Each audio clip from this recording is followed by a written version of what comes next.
What's going on, everybody? This is Jerome Moore, host and creator of Deep Dish Conversations. And firstly, I want to say thank you for all love and support, and thank you for exploring the perspectives of social change with me on this platform. I want to encourage you all to like, subscribe, and follow us on YouTube and on your favorite podcast listen platform. And make sure you give us a 5-star rating if you're loving the Deep Dish Conversations. I appreciate all of the support again. I hope you all enjoy this episode. This is deep dish, right? Yeah, well, let's get deep. So I'm going deep on both sides. Joseph, how you doing, man? Welcome to the platform. I'm great. I'm really great. Thank you so much for having me. No, thank you for being here. It's been a while. And to give people some context, me and Joseph met back at the Center for Refugee and Immigrants of Tennessee that no longer exists. Yep. But this was back in 2015, 2016. The RISE program, working with youth in middle schools here in Nashville, immigrant refugees specifically. Yep. So man, we've come a long way. Yeah, that was a lifetime ago. That was a lifetime ago. It was a lifetime ago when the organization no longer exists. It's just, it was a long time ago. But it's good to see you. It's good to see all the work that you're putting in the community here in Middle Tennessee, Nashville, Davidson County area, man. And just happy Pride Month, man. Yeah, happy Pride. Happy Pride, man. Happy Pride. And I'm going to give you your bouquet of flowers right now because we love giving people their flowers. Just us with the Oasis Center was recognized as Nonprofit of the Year. Yeah. But also, Joseph was recognized as Advocate of the Year at the Nashville LGBTQ Chamber. So congratulations, man. Thank you. Yeah, that was quite an honor. That was not expected. And a bit of a wild ride, and such a privilege to be recognized in the community, not only for the work of Just Us, but the work that I'm doing personally on the behalf of LGBTQ people here. Yeah, man. Let's start with that journey, man. You're originally from Michigan. I am. Tell us about your upbringing in Michigan, man. How was that? I mean, pretty typical. From Michigan, I can show you on my hand, do the mitten thing. I guess it's backwards, from there, right outside of Detroit. And I mean, just working class family, oldest of 4, went to Michigan State, and moved down to Tennessee for grad school. So I've been here since 2008, which feels pretty wild. And then got involved after graduating from grad school with nonprofit work. And so my whole career has been direct service, specifically with young people who have some form of a marginalized identity, whether it be BIPOC, first-generation American refugee immigrants, or now the LGBTQ plus community.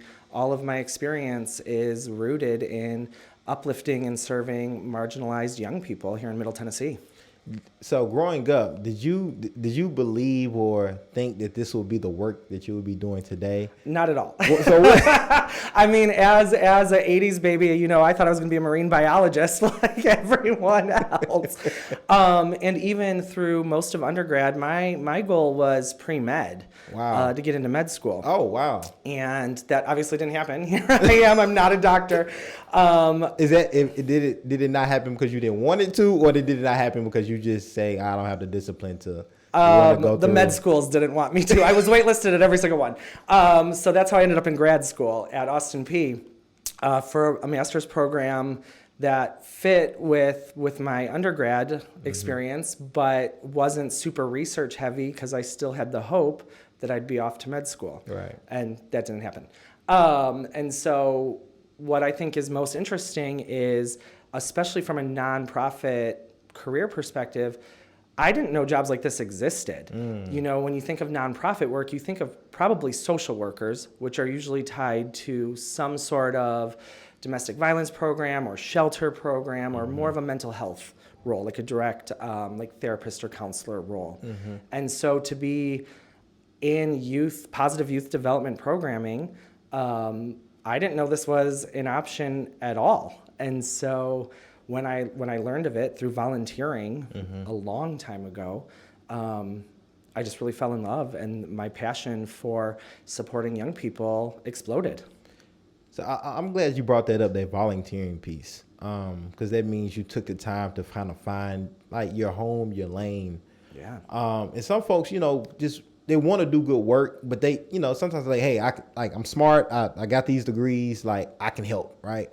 take us through your like kind of your process of being able to find like what you really cared about, like which are youth. How did you find that? What were some of the organizations you kind of volunteered with a little bit, and what did you learn about yourself? I mean, I learned that the world truly is so much bigger than even what I thought was a great college and master's education, right? So I volunteered. I started volunteering very, very briefly at the Martha O'Brien Center. Okay. And that led to becoming a very part-time tutor in their after-school program. I was a reading tutor at their community center on South 7th, right there in the Casey neighborhood, and just working with young people that I thought, and these were elementary kids at the time that I was working with them. I thought, wow, I mean, there's such a lack. This neighborhood is so underserved, and these voices are not being supported or uplifted generationally, right? And even just being in that space for just a couple of hours a week and giving the young person a book and time to be heard and to give them the attention that they were probably not getting in school, and probably couldn't get, through their family dynamics because mom probably had several jobs or third shift jobs or several other siblings to take care of. And creating that space where a young person can really just get some attention and some support and just start to navigate who they are is awesome. Yeah. And that led to full-time work with the Martha O'Brien Center. And I was there for almost 5 years. And then the opportunity presented itself with Center for Refugees, which we met. Yeah. And so I took that, and that was working with the immigrant and refugee community. And that's even more marginalized, right? There are even fewer spaces for those voices and talents and abilities to shine and to be uplifted and to be heard. And I don't speak any other language. So that was a bit of a disconnect, right? My Spanish is terrible at best, and that was the extent of what I could offer. But I think I showed up genuinely with a genuine care for each of these young people that were coming through the program and who just needed support. Right. And after Center for Refugees, I moved on to Oasis Center. And when I started there, I was in our ITOP program. I was our program specialist, and that's our international teen outreach program. So the bulk of my work has been working with first-generation Americans and the immigrant and refugee population. And so I did that, and I loved it. Right. And what was great about that program is it's all strength-based. It's a positive youth development program with a heavy project-based service learning component. Okay. And so I got to be out in the community with young people. In community gardens, really, was the focus of their work. And I think that's where some of the best conversations happened, is we're working in the dirt, we're planting seeds, we're nurturing and cultivating a growing thing. And that's when young people really start to share their interests and their goals and their dreams and some of their fears about themselves, their families, their neighborhoods, their schools, all of that stuff. And those aren't skills that I can teach or that I learned in college. I just showed up, right? And I think that's always been the focus of my work. Right. But at Oasis Center, they're an open and affirming agency. So including staff down through every single young person, participant, people really get to show up wholly and authentically and navigate who they are. Right. And the Just Us position opened, and I've been with Just Us for 4 years at Oasis. I started as the Just Us program coordinator and had a very heavy hand in youth service, direct youth service, drop-in programming for LGBTQ plus high schoolers. Okay. And that's really where, I had the opportunity to come into myself, too. For the first time, I was working somewhere that every piece of my identity was welcome and supported and embraced. And it was very easy to translate that into my work with young people. Right. And so that's what Just Us is. It is a collection of positive youth development programs and mental health services specifically focusing on LGBTQ plus youth here in Middle Tennessee. What was one or two or three other things that you kind of learned about yourself through this process? as you're working in different capacities with youth, Yeah. and then ultimately ended up in probably the best capacity for yourself, where you could be your complete self and identity at all times and put that in your work. What did you learn about yourself? Whether those are good things, flaws, things you had to work through, things you made of buried deep just because they were just traumas and had the knowledge and finally confront and address. I mean, I think you just said it. Like I was my complete self. Even in a lot of social circles I was in when I was younger and as a young professional, it still felt like turning a piece off, that I wasn't showing up wholly and authentically. I wasn't sure if that space where it lived in terms of allyship, I wasn't sure that I could show up and still be safe, like mentally, emotionally, and sometimes physically. And not that I did not have a terrible childhood at all, but I also didn't have a Just Us. I didn't have any sort of LGBTQ representation in my schools, very little, I would say, in the community as a whole. And honestly, if that existed, it was that more stereotypical, what we would think, a gay man grows up to be, a hairstylist, right? And so now, as an adult, a more than not well-adjusted adult, realizing there's just so much more out there, and being in Just Us. This is the first time I've served a community that I am also a part of. And so I have the lived experience from my childhood and my young adulthood and even my daily life now, to know what it was like for LGBTQ plus young people, what it still is like, and I can couple that with what every young person I serve is experiencing every single day. And I can see still how many tables these voices are not even invited to, let alone sitting at, right? And how many more doors still need to be opened. And that's the focus of my work. And I don't always get it right. One of the great things about working with LGBTQ plus kids, I think of all communities right now, the LGBTQ community has such an explosion in visibility and awareness, and language is evolving, and we know better now how to describe things and how to call things and how to refer to things. Some of us, because I'll tell you, Joseph, sometimes I learn something new every day, and me too. Like I'm saying, with pronouns and things, that's what you do as a society, right? When you know better, you learn, you grow, you change, you evolve. You should, right? And so new terminologies and things are coming into place, and so we have to be intentional, right? In finding that out, so you don't unintentionally hurt, harm, misidentify somebody. And most people I've come in contact are forgiving, we're like, hey, I'm they, or hey, I'm queer, or whatever it may be. Okay, cool. Just help me, help me so I can help myself. And so I think that's just an important thing to acknowledge, that it's okay too. Like, it's things change, things happen, and we adjust and we pivot, and we become better human beings by it. I mean, I think that's a key thing, is just being open to the assumption that you're not going to know everything, right? And I know it's very easy for people who are unaware to say, oh, this is all new, or there's new language, or there's new identities. They're perhaps new to you, but they've existed. They just haven't had the platform or the visibility to be seen. That's a good and take. I think being open to that understanding. I don't get it right all the time either, especially working with younger people now. I'm no longer a younger person. I'm not even a young adult anymore. I'm almost 40. And in the world of like TikTok and Instagram and just the accessibility to the internet that I didn't have as a young person, as a teenager, there's a whole wealth of knowledge out there if you know what you're looking for. It can be really beneficial to be connected into those social media spaces and those online spaces and have that immediate access to your fingertips.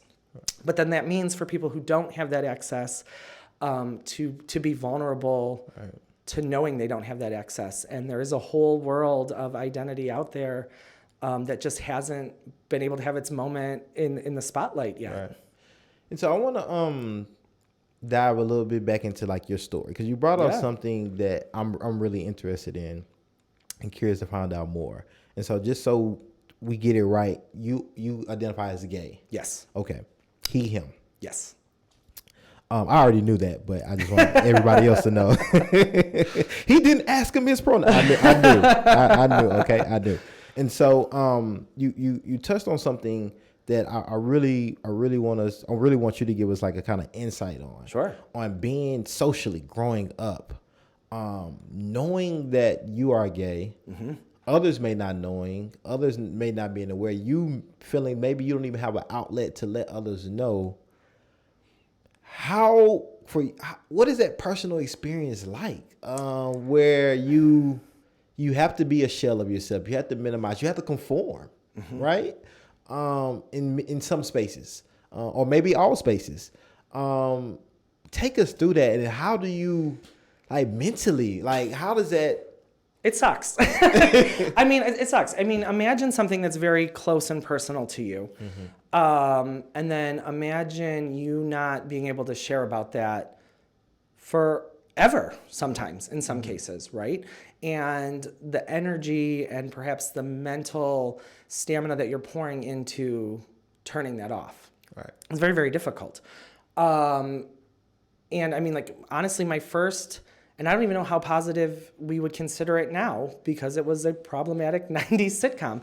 But my first visualization of a more productive and more positive representation of this concept of gayness or a gay male was Will and Grace, honestly.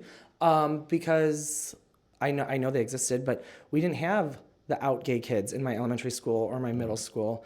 And maybe a few of them in high school, and I saw how they were treated and how they were picked on and bullied and perhaps not fully supported by adults in that space. But for Will and Grace, it was something that my family could watch. My family was in on the jokes, or they got the jokes and laughed along, and it was like, oh, this feels okay, right? And so it was not until I moved away to college and had more exposure to just more identities across the board, whether it was religious identities, racial, ethnic, LGBTQ plus identities. And all of those pieces really started to connect. And I mean, I knew I was gay from a young age, right? And how nobody else knew. Looking back at some of my pictures now, I'm like, okay. Yeah, I mean, I got like the Celine Dion Christmas CD in like middle school. Like, what? I can't throw a ball. I'm just really chalking up all the stereotypes right now. So. You are. Don't do that from here on out.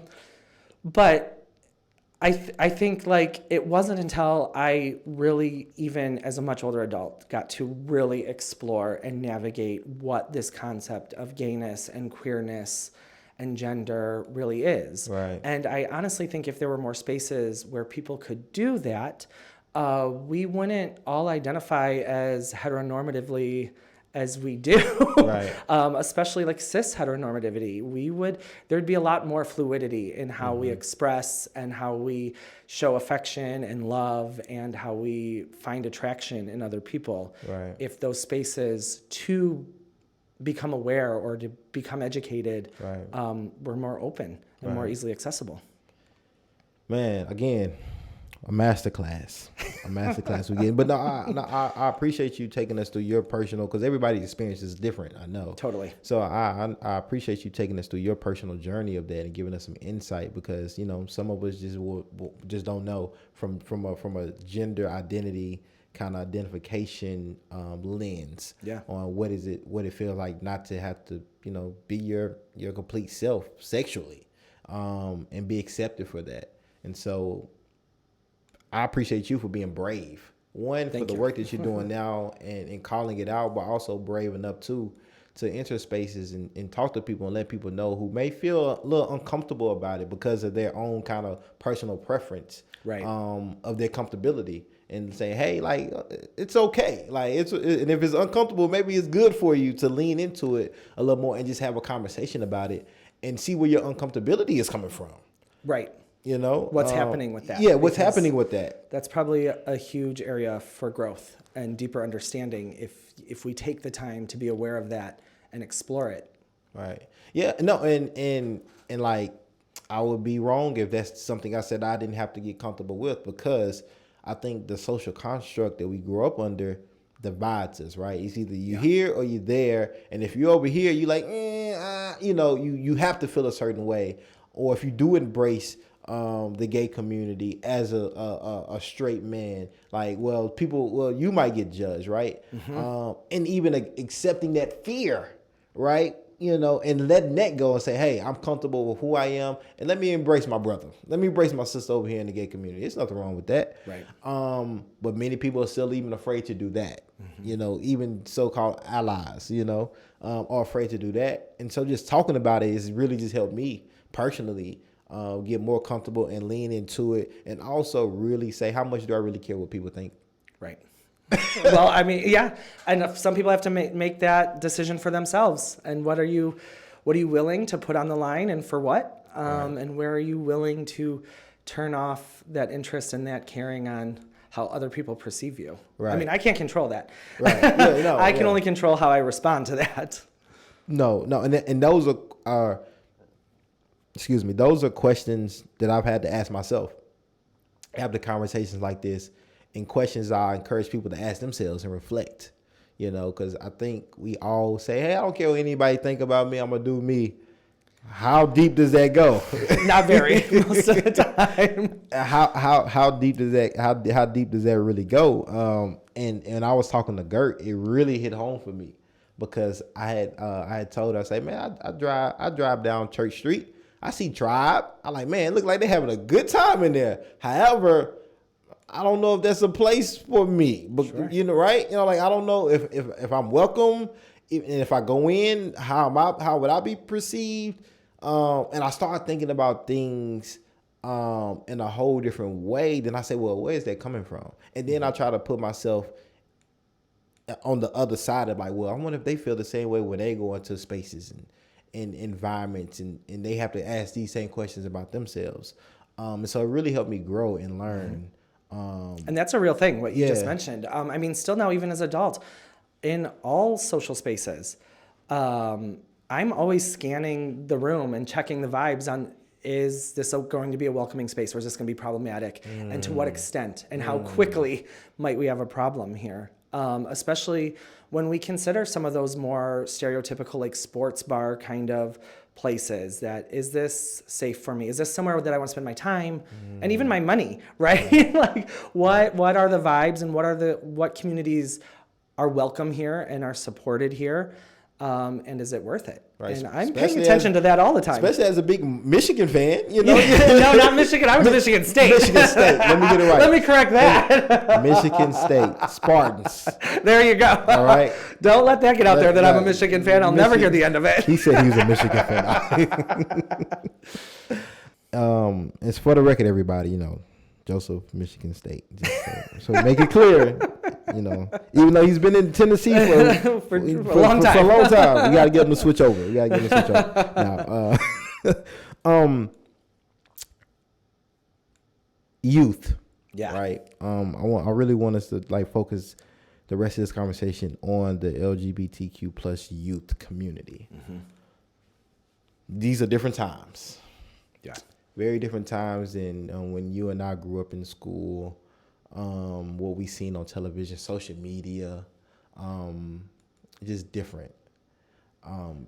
Take us through your work with youth and some of the things that they're dealing with or trying to figure out. Mm-hmm. Trying to figure out in our society around their identity. Yeah. That is just different than what you and I was exposed to growing up. I mean, as a whole, they're really going through it, to be honest. I mean, it is hard to be a young person, right? Just imagine what it was like to be in middle school, if you fit in, right? And if you were a popular kid and made good grades and the teachers liked you. It was already hard. It wasn't great. Who wants to go back to being a middle schooler? Right. Nobody. Not me, at least. I had a pretty good middle school. I mean, yeah, I had a good middle school experience, but I don't want to do it again. Once was enough. But then when you start to layer on all of these marginalized identities, it gets exponentially harder very quickly, especially when you are not in a place that is helping to alleviate any of that oppression or tension or even just social anxiety that can come along with that. So Just Us as a whole, we are the only full-time staff and intentional positive youth development programs for LGBTQ kids in the state of Tennessee. Wow. Nothing else like this exists. And we very much saw that when we transitioned to online programming in response to COVID and the pandemic. And our reach expanded across the whole state to some of those very rural and isolated pockets of Tennessee and as far as into Arkansas and Georgia and Alabama, where young people truly just don't have community. Right. And they don't have the access to media, the access to adults, the access to social spaces that look and feel like them. And with all the young people that I've always worked with, I've always really believed that if you can't see it, you can't be it. So if you don't ever see that productive adult in your community, whether it is, like a high-ranking elected official or the barista at the corner coffee shop or the 10th grade science teacher, if you can't see those people, it's going to be very hard for you to become those people as an adult, right? And so being able to create that space through Just Us and Becoming Us, which is our middle school program, it gives young people the opportunity to just be, to explore and celebrate their LGBTQ plus identities in a safe, affirming space with adults who have been through it, who share that lived experience, know where they're coming from to an extent, and can just support them as they're navigating that journey. And I think you mentioned it earlier, everybody's journey is different. So this is not a one size fits all. And it looks incredibly different when we start adding on different things like religion, race, ethnicity, a trans identity. And it can get harder.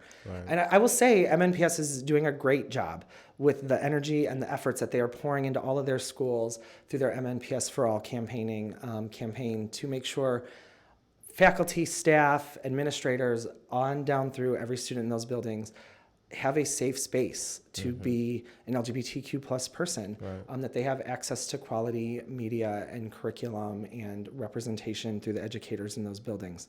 We don't see that as soon as we cross out of Nashville. It looks very different. A lot of our young people who go to a school that's outside of Nashville or who are zoned for a school outside of Nashville are homeschooled because those schools still are just not a safe and affirming space for them to be in. And so when we think of where young people spend most of their time, it should be in school. That's where we want young people to be. That's where they're supposed to be.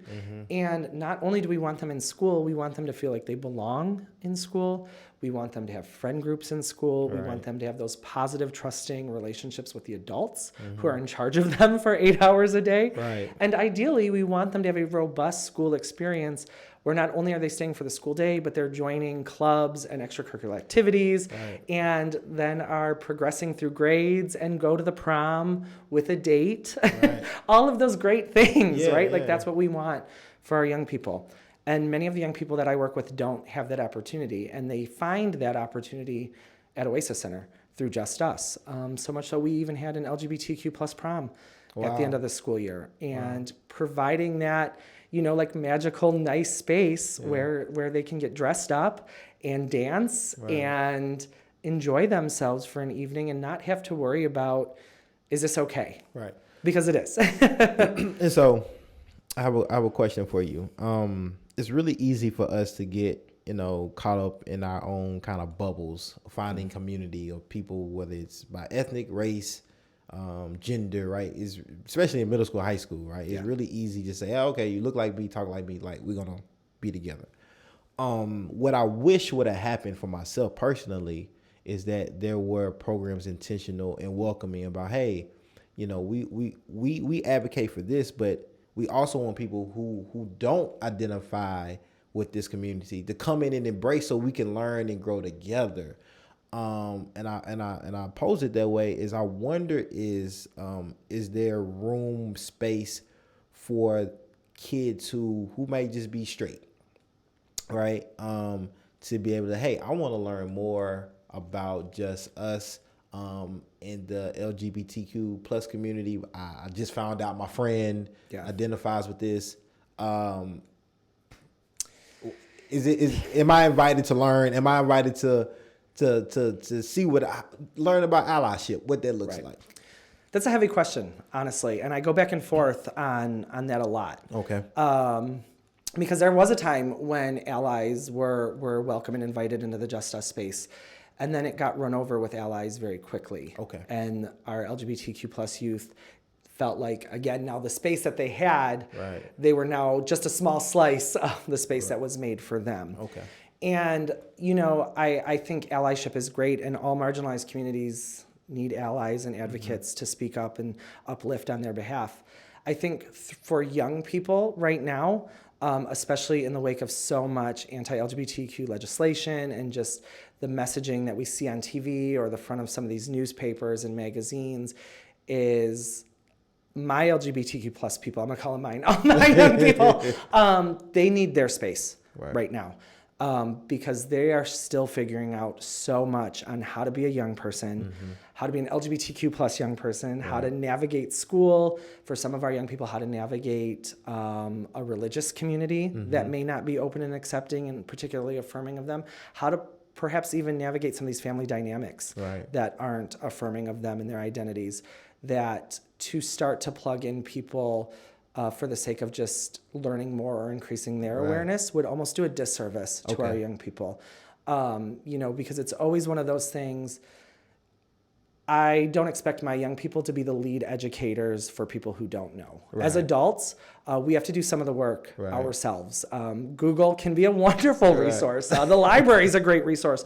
Or, this is my job too. Outside of my personal life, it is my job to educate and work with adults and inform them. But just being aware that we're not making the most marginalized of voices be in charge of educating us now. Right. Yeah. No. And so maybe one day, we can get to a space where our LGBTQ plus youth can work alongside non-LGBTQ plus youth in tandem through those forms of communal mutual allyship and advocacy. I just don't think with a lot of the young people that I'm working with right now, they're ready. One of the unique things about Just Us is we also have an LGBTQ specific therapist on staff. Okay, wow. Yeah, we thought that was important to provide those mental health services, and that it had to be a queer identified therapist to share that lived experience for queer identified young people. Right. And so they are working through some real heavy shit, to be honest. Yeah, and just like I feel like, hey, if you're a black person in the United States, maybe it might be more beneficial to have a black therapist. Sure.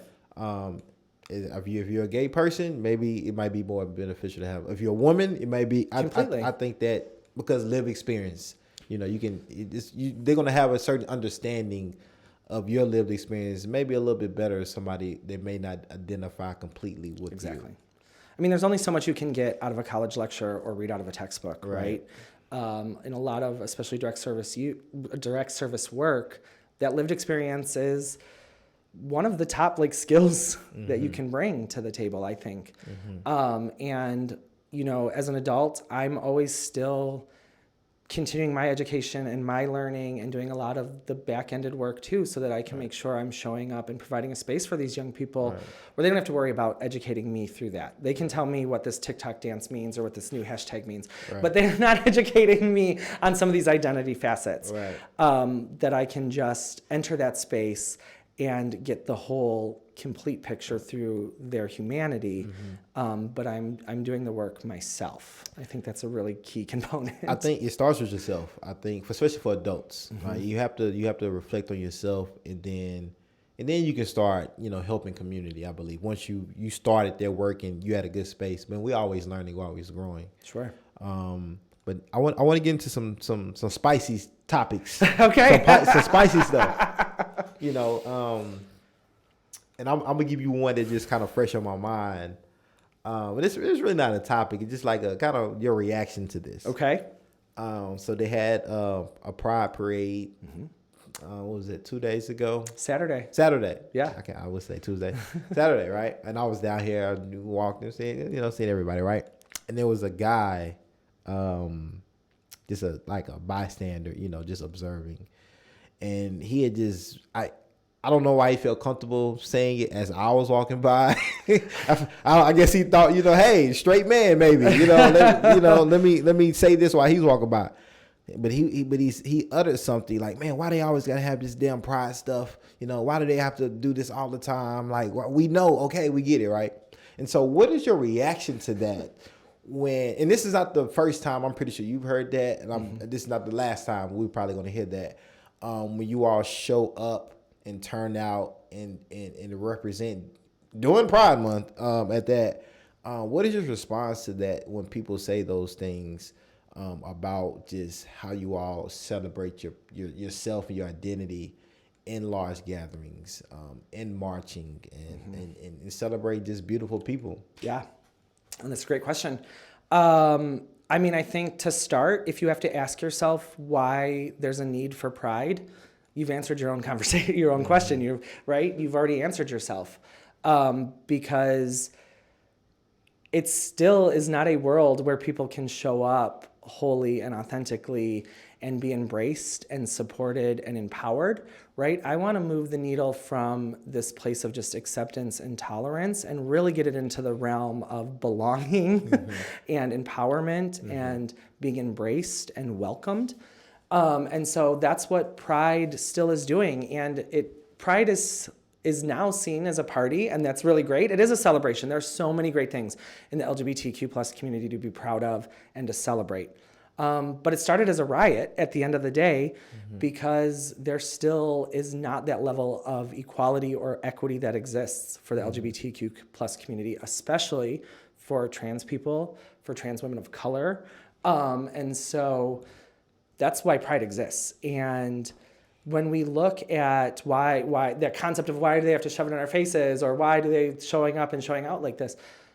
Well, I don't say that about every single Disney movie that I saw as a child growing up. What were those coupling dynamics? It was a straight prince kissing a straight princess, right? And we still see that everywhere. So as long as we don't see the media, the representation, the support, and being embraced in all facets of our life, right? Like I'm a dynamic human being. I consume media. I eat out at restaurants, I get my hair cut, I shop for clothes and shoes and all that stuff. I get my car serviced.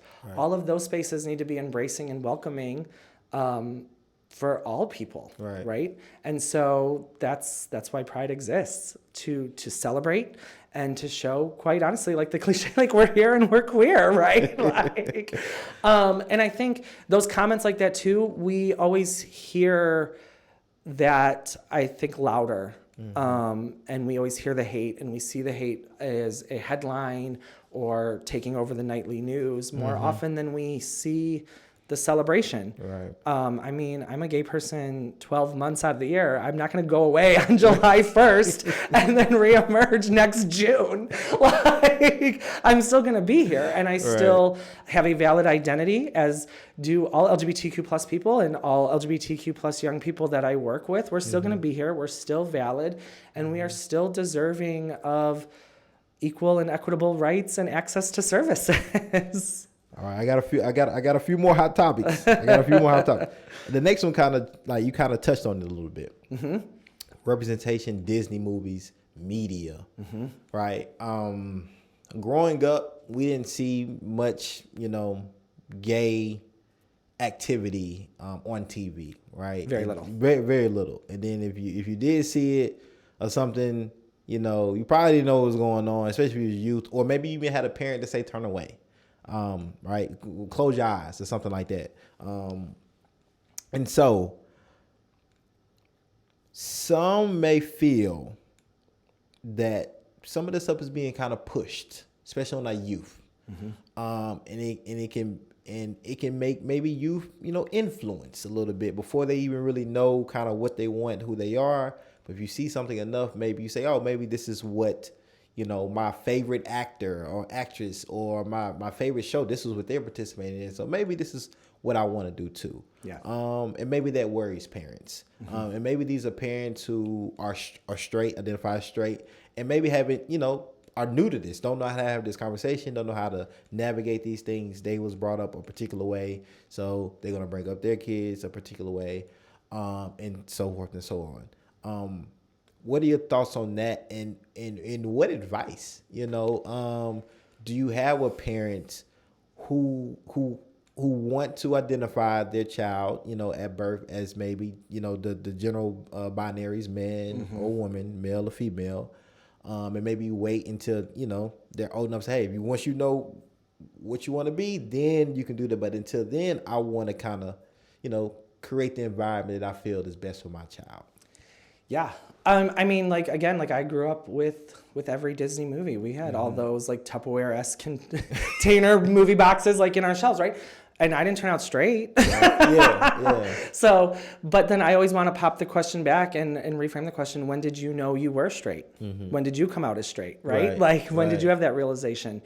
And so the movies and songs and Lil Nas X and Cardi B and whatever the case may be, they're not going to influence somebody to swing or decide a pretty ingrained inherent part of their identity, whether it's their gender, their sexual orientation. All it will do is provide more clarity and more representation and more access and awareness, right? I mean, even we see a lot of our young people who will come in through Just Us, and the first couple of weeks of the program are bi. Right. They say they're bisexual. And then they have this new awareness around pansexuality, like an attraction to all genders, or asexuality, not a physical attraction to anybody. And then those pieces start to fall into place once you are provided with that representation, whether it is in books or movies or through the adults who are in your lives, right? And I know that parents want to do the best for their children, but then we're applying that through our cycle of socialization, right? We're born, we learn from people who have learned things, we repeat what we've been taught, and then that's going to impact the generation that we bring up, right? And so my best advice is always to parents, to adults who are in charge of young people. You don't have to be a parent. You can be an aunt, an uncle, grandparent, siblings, an adult educator, or just somebody in the neighborhood, right? Let young people be. Like, let them figure it out. Give them access to books with characters who look differently, who are from different backgrounds, who love differently than what we're used to. Because young people know who they are pretty early, right? Like, sexual orientation really is adolescence and puberty when we start to have butterflies and crushes for people. There's not like a guidebook for it. There's just a way to provide access to representation so that people can see and feel what they're feeling and then put language to it. That's the biggest thing, is those feelings are there. They know their gender, they know their sexual orientation. They may just not know how to articulate it or express it yet because they haven't been provided with that opportunity. Sports. Gotta get on sports. Let's hear it. We know, okay? Trans. I want to stick with youth as well. Sure. And I want you to give us some insight on what the youth you work with are feeling about this. I think the World Sports Organization, I think I got that organization name right, just banned, trans competitors, and pretty much, they're gonna do it by sex and not gender identity, right? Growing up, when there were girls and boys playing together, it was called unisex sports. What are your thoughts? What are your youth talking about when it comes to, if I sexually was born a man but felt like, hey, I should have been born a woman, therefore I want to be trans, I identify as a woman now, and want to participate in women's sports. Or it could be the reverse, but we don't hear much about the other way around. Right. Not to say it doesn't happen, we don't hear much about the other way around. And so when that happens, you have a lot of parents, hey, this is still a man competing with girls. It's unfair, biological, genetic, it's just, they just feel like it's unfair in a lot of different ways physically, which gives them a competitive edge. What are your thoughts on that? What do you, like, That's a slippery slope, and the reason the reason I feel like it's a slippery slope is because of the others, because we don't hear much of the other side. And I'd love to hear if you know of examples of a woman that was born identified as a woman at birth, trans into a man, and is she now competing with man? I wonder if the competitive, how does that, we just don't hear about it, and so. Give hot takes. This could be its own episode in itself. I think there's a lot of layers to unpack with all of that, and it's rooted in transphobia and misogyny and sexism at the end of the day. Okay. Right, and just a pure ignorance in how human bodies work as a whole. What our young people are seeing, if they themselves aren't on those teams or trying to get on those teams, they may not want to be, but they at least know they've been erased and that opportunity has been taken away from them, or that anyone who is like them cannot. Right? And so, not that I want to go to some, I don't know, I can't even come up with a good example, so I'm not going to try, but not that I don't want to perhaps be on that sports team myself, but I want people to have the opportunity to. I want people to have access to it, and it's one of those things like I can't, teach you to care about other people. And I think that's what it boils down to too, from the concept of being an unfair advantage. It's not though. Like I think first and foremost, people are too worried about the anatomy of other people, what people have between their legs and their body compositions, right? But if we are considering a trans woman who sex assigned at birth is male, if we're considering a trans woman and if they've gone through medical transitioning through hormones and estrogen and whatnot, the estrogen would have decreased their testosterone levels and would be, and what we've seen is it's pretty similar to women who were sex assigned at birth female, right? And it's not this unfair advantage or this unfair competition. But then we also see women who sex assigned at birth are women and are cis women competing who are fast and strong. What was the athlete? She was an African runner, I think, and they disqualified her because her testosterone, her natural testosterone, was too high. But then we've also come out and said cis male Michael Phelps is biologically like supreme, right? Like his body metabolizes and produces at these elite levels that, so like where's the fairness in that, I think it's taking away, it's stripping people from opportunity that people should have access to based on a lot of ignorance and things that we just don't understand because we have this concept of male-female competition. That's a lot. That's a lot. And for me, it seems like I look at, and correct me if I'm wrong, I look at gender and sex differently. Yes. Right. And so I think that's where the slippery slope, because I think people sometimes use them interchangeably and they're different. Yes. And so that's why when growing up we heard sports, it was like unisex.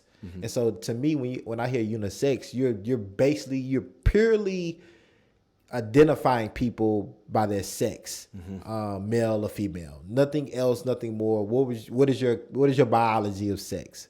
And so I think it maybe need to be a new term now, somewhere if we're talking about sports, because that's how they always used it. And so that's why I just don't know. Like I just don't, and I think it's my own kind of social conditioning too, that like I truly believe there's a space where women should compete against women and men should be competing against men, but there are also spaces where it can be unisex. Sure. And I think their policy, elected officials are probably making it more complicated than it should or has to be. Oh, of course. Because adults always complicate everything. But so what are the youth that what are their conversations like around this? Are some of them like like everybody should be able to compete, or some of them like I don't know.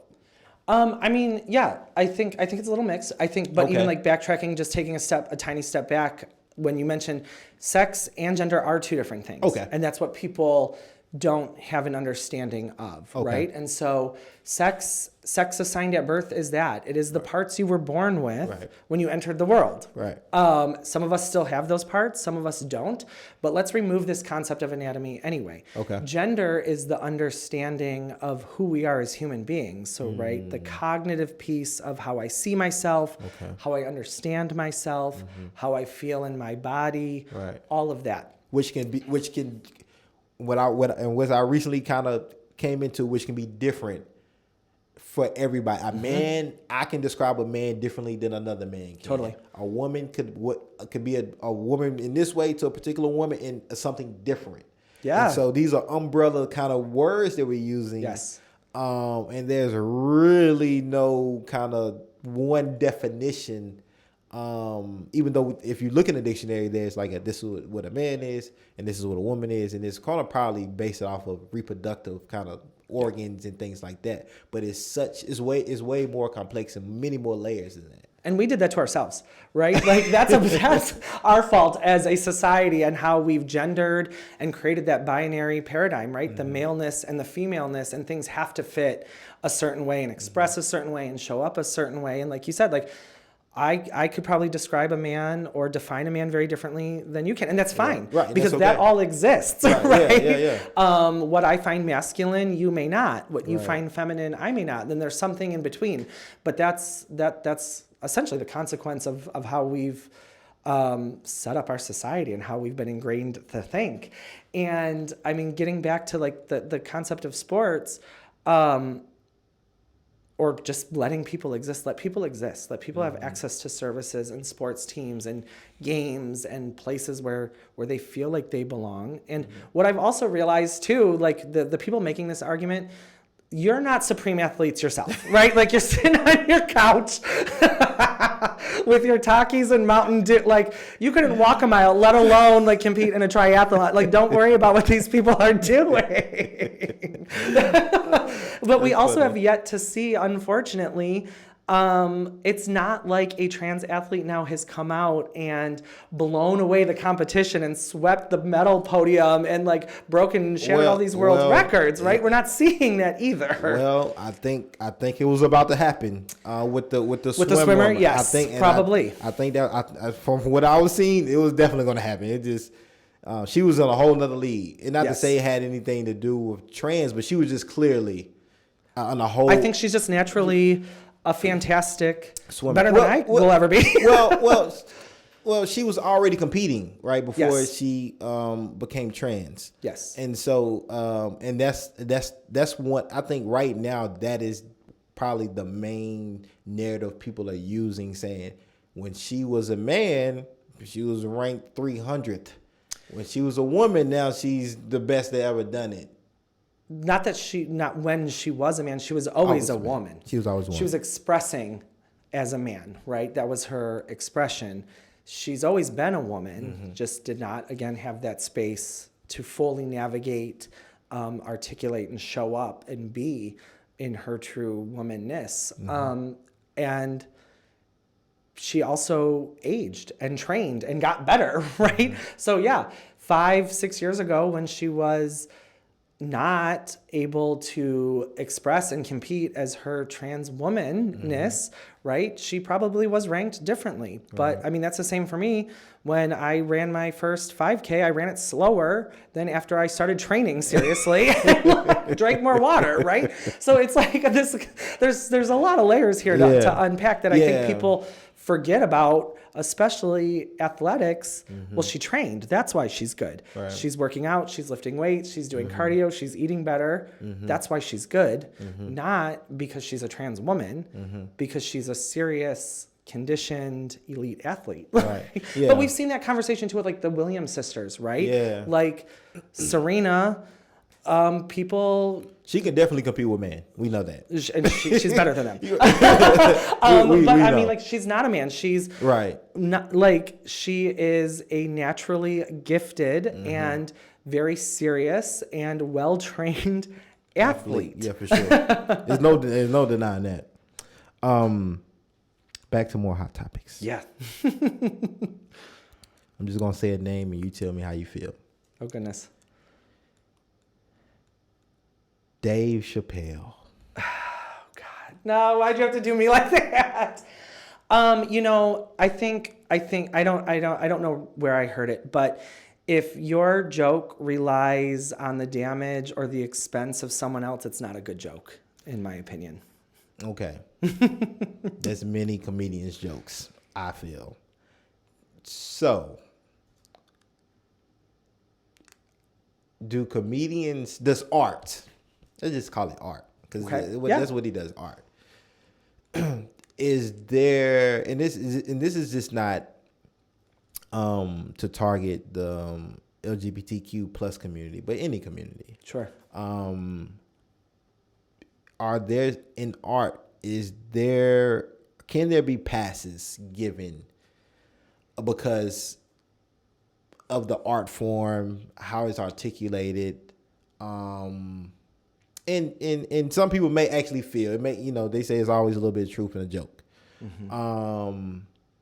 But is there room for that in a such space like comedy where every group is going to get targeted a little bit, appropriate by maybe the person that can target that group? Dave Chappelle, as far as we know, is not a part of the gay community. As far as we know. And therefore, his jokes may not be appropriate because he's not. But his art has always giving people in that space a pass. Mm-hmm. And people have always kind of just accepted it. Mm-hmm. Like, hey, they're comedians. They joke. People move on. It's not meant to be harmful or intentionally harm people of whatever community that they're targeting. Yeah, I think there's a way to push the envelope and to toe the line and still be funny or be cutting edge or produce really profound work, art, visual, whatever that makes people think. And then I think there comes the intent and the impact. Mm-hmm. And those can be misaligned very quickly, especially through comedy, right? And if you're a good comedian, we all should be laughing. Right. Right. And so once that awareness has been brought to your attention, maybe it's time to then reevaluate. Mm-hmm. And it could be possible to think you're not doing harm, but then once it's been brought to your attention that it was harmful, I think that's where we have to apply a different lens and maybe rework some things, right? But across the board for all marginalized communities, I think there will always be a set of language or a set of, this belongs to us, that's why we can do it. For sure. You cannot. For sure. And I think being aware of that too and noticing where that fine line exists, which I don't have the answer to that. But I think we could be more aware, because what I do think is for the people who are meaning to cause harm and be malicious, it gives them a stronger platform to continue that. You brought something up, and I was going to my next thing, and this is really complex in itself too. And I'm all about building solidarity, but sometimes, the powers that be doesn't want that to happen. And this is what I mean by that. You just brought up something saying, hey, some community can say some things, some communities can't. It seems to be competing social capital going around in a lot of social justice spaces. And this is what I mean. We have seen that, and I think this is kind of just anti-blackness, but we've seen folks make remarks and use racial slurs, the N-word, right? That, they should not be using that, right? But there, many times there's no repercussions or very little, right? And then on the flip side of that, we have seen people offend the gay community, and immediate action is taken. And so when you have community looking at these things like, wow, okay, well, it's okay to offend these people, right? And you'll get minimal, if no repercussions. But if you offend the gay community, the Jewish community, it's a different type of repercussions that you will definitely face. Sure. And that's when that competing comes in, that right. And again, I'm all about building solidarity. How do we combat that? How do we address that? And do you even notice that yourself? And I think it's just rooted in anti-blackness. But what are your thoughts on that? Deep dish, I'm telling you. I was ready for you, Joseph. Yeah, I think you said. I think it is. I think there's the level of anti-blackness. We see it in the LGBTQ community too. Right. We saw it, especially going back to the wake of Stonewall and whatnot, when the gay liberation was on the backs of trans women of color, like Marsha P. Johnson and Sylvia Rivera. And then once white gay males and white lesbian women felt like they got theirs, they quickly then marched on without and didn't make sure that we brought everyone along with us. And I think we still see that. And to your point, I think it truly is the anti-blackness, and I think it's the faux wokeness that a lot of white people honestly feel like they're living in, right? And there's a lot of probably unchecked biases that are coming to play on that, and it perhaps is easier then to stand up for the white gay community than it would be for the black straight community, the black community at all, right? The BIPOC community whatsoever, that it's like, well, I align a little bit more with the way this person looks. I perhaps won't make myself a huge target then by aligning myself with someone who looks more similarly to me than not.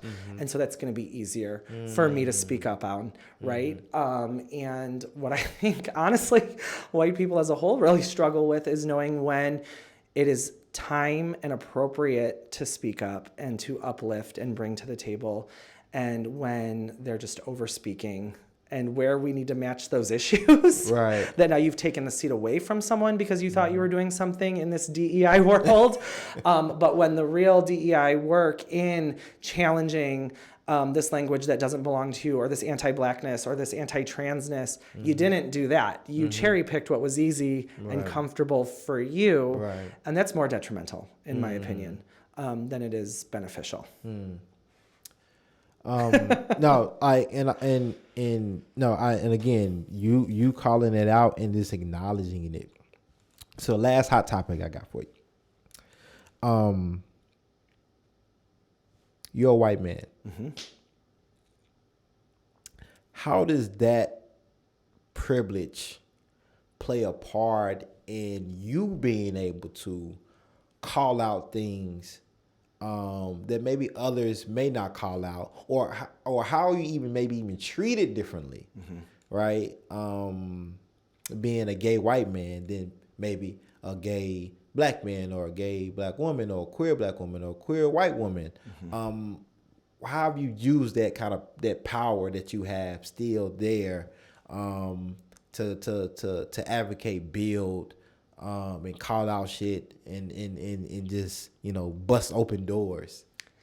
I'm still learning, right? I don't always get it right, but I realize just my whiteness and my maleness are always going to invite me to the table or through the door immediately, right? And not that my gayness doesn't close some of those opportunities, because it certainly does. Right. But not many, truthfully. But the privilege is never lost on me, especially working with young people with all sorts of marginalized identities across the board, is I have the unique power and privilege, quite literally, to see who's not in the room, to see who hasn't been invited, who hasn't been included. And clearly I'm very outgoing, very extroverted, very passionate. Enneagram 8, which, makes all of that make sense, right? And I think that can be surprising to a lot of people too, that they aren't expecting to hear me say who's not here, and that I don't need to be here. You don't need to hear my voice. You don't need my attendance. You need whomever is missing from this conversation. with the understanding, especially working with young people, they're not all super ready yet to be Right. in that conversation. So if I need to speak up for them on their behalf, I will until they're ready to take the microphone out of my hands. And I am always ready to give that up. I understand where my wheelhouse ends, right? I Right. understand where my limits end. But until, they also get the invitation to be at the table, I will use mine and they will be my plus one, right? There's that quote that's like floating around that's like, diversity is the invitation to the party and inclusion is being able to dance. Have you heard that? Are you familiar with I'm some familiar with that. iteration of that? To me, then, that's really great, right? But then belonging is being able to dance to the music that's being played, if you even have the ability to dance at all, right? Belonging is being able to eat the food that's being served, to be able to understand the conversations that are being spoken, and to be able to dance to the music that's being played. And we forget that, I think, a lot in our social justice work, too. And so I am never afraid to shake the table and say, I don't need to be here, but this person does, and this is why. I have to end with this and get your thoughts on how this affects the gay youth. And seeing kind of what the Just Us approaching, kind of what are y'all thinking about this and how do y'all gonna be a resource? The Roe v. Wade, just got overturned. That's gonna affect a lot of people. And it's easy, and it was even easy for myself until I was corrected to think about just like cis women. Yeah. Right. And we missing a lot if we just thinking of that way, how the Roe v. Wade is going to affect the totality of women. Can you talk to us a little about kind of after that decision, y'all maybe you all was already preparing for something like this to happen, having this conversation with youth, and what does it mean and what kind of resources and services and things y'all plan on providing going forward? Yeah, I mean, it's difficult because as an adult, I'm still digesting and reflecting on things that I don't fully understand yet. But I'm very immediately having to have these conversations with young people who may understand less, may understand a little bit more, all of that stuff. And so really untangling this hot mess right now is a lot. And I mean, to your point, it does not just impact cis women. Anyone with a uterus and ovaries can get pregnant. That includes trans men, right? And it now, though, is showing that people are becoming property again, essentially. And if you don't have full autonomy over your body, you don't have anything, right? And so it is just a basic human right to have autonomy over your body to start with, which especially the trans community, the trans youth community, has so little autonomy over their bodies in terms of medical decisions, and all of that, and what access to transition services they're provided. But aside from just the concept of abortion access, I think it has opened the doors for all other decisions to be reexamined and perhaps overturned: interracial marriage, same-sex marriage, all of that. And I think that's what's scary as well. Yeah, and they doing it right in front of our face. They're not even hiding it. Right. We're saying the quiet parts out loud. Yeah. Like they're not even hiding it, which is scary. And a lot of folks that it's affecting, especially youth, they don't have a vote to cast. They don't have a vote. They don't have a vote. And so it's going to be really interesting, this year and then, next year and then 2024. And so what I definitely want to do is definitely want to bring you back. And even something like if you have youth that want to come on, I would love to speak to some youth as well, but also just like getting as much insight as possible so people are informed or aware and just so they can learn. And even if they feel uncomfortable listening to this conversation or others going forward, like that's a good thing. Keep listening and get closer to the proximity of their uncomfortability and learn and grow. Because it's okay. I didn't get to this point overnight, right? And you have to address a lot of things of your upbringing and what you was taught and what you adapted, what you was indoctrinated with, right? Totally. And so I appreciate you for, again, just the work that you're doing. I'm giving Joseph more flowers right now, but I want to end on you just, giving us last words, anything that we didn't hit on, or anything that you just want to leave us with, that you think is just crucial and important. And then I want you to, give people a way to reach you if they want to learn more, whether it's a youth, whether it's an adult, a parent that has a youth that's, transitioning, thinking about certain things in the gay community, or just trying to find their identity. So I want to give you that space and that time. Yeah. I mean, I loved being here. So thank you so much for having me. This has been a fantastic conversation. I think like the biggest thing that I can always share with people is show up for young people. They don't have a vote yet, right? And their voice is often ignored and left out of all of the conversations. But though that's the next generation, those are going to be the people who have to live with, and in some cases suffer through all the damage we as adults have done. Mm-hmm. Yeah. So show up for young people, especially LGBTQ plus young people. And I even realized too, although this is my work, no matter how greatly I think I understand sexual orientation or gender identity and all the nuances in between, each young person and each individual person is always going to know themselves better than anyone ever will. They will always be the expert on their own bodies, their own orientations, their own identities. And so believe them, show up for them, and believe them is really what I can say. And do the work, right? Make yourself uncomfortable, be vulnerable, have the understanding that you'll never understand, but you can be a supportive resource. You have the ability to uplift, especially as an adult. That's already a privilege to open doors for all young people. So show up, believe young people, and to get connected with Just Us or any of my programs, all of our programs are free. All of our programs are free of charge, regardless of background, school zone, neighborhood, any of that. Even our mental health services. We don't take insurance. We don't have a sliding scale fee or anything. And so reach out. That is my job, is to help young people get connected and build community, but also then get adults connected to supportive resources too, so that they can do the work. And so, I mean, we're online at justusoasis.org. That's my website plug. Or send me an email. I'm jclark@oasiscenter.org. But this is my job. This is my work. And I would like for one day that LGBTQ plus youth, first of all, I want nothing more than LGBTQ plus youth to grow into happy, productive, and proud LGBTQ plus adults. But I want for one day where LGBTQ plus young people don't have just us. And they don't need just us anymore. That they are in communities, in schools, in faith-based communities and families where they have every equal and equitable opportunity to learn, grow, and thrive. That's my hope. Joseph, man, you keep doing the work, it's going to get there. You're going to work yourself out of a job, That's my plan. That's the plan. I appreciate you in coming through and really, talking to us about these things and helping us learn. Again, a masterclass. And again, this is, the advocate of the year right here we're talking to. And so what other person? So, no, I appreciate you. I appreciate the work you've done since I've known you up until this point and really staying committed. And so, again, more flowers going to you. And I can't wait to have you back, man, to talk about it. Thank you. Thanks for having me.